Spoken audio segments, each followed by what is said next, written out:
The art, made out of 4 layers: crust, mantle, outer core, and inner core. Tectonic plates are what the art crust is made out of. They are essentially big slabs of rock that flows on magma.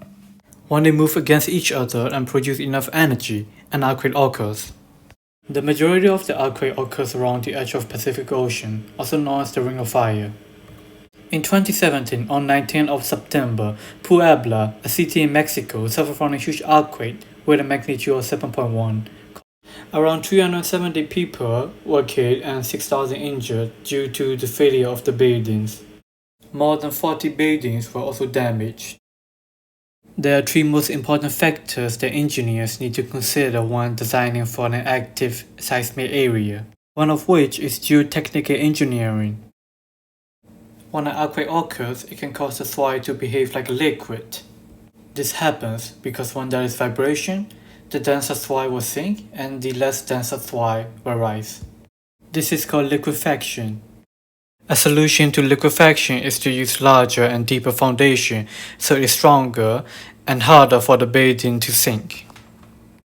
Landslide is also an important aspect in geotechnical engineering. This happens when the soil on the slope slides down to the bottom. Engineers can spray concrete on the slopes and use polymer pipes to drain out rainwater to make sure the mass of the slope stays the same. The next important factor is structural engineering. Here, in this video, we're trying to build a structure that can resist the earthquake from any directions. We use the X-bracing design on the land so that it's stronger than the width, which we use diagonal bracing for the design. In this clip, our structure is being tested by moving rapidly in every direction. As you can see, it appeared to be steady in the beginning, but it soon fades due to the weak connections between the bracings. This is an animation of how our building withstood the movement in the Z direction due to good connections between the X bracings. This clip is to show how our building started to fade when moving in X direction due to weak connections between the diagonal bracings. The red circle and lines highlight the part where it faded.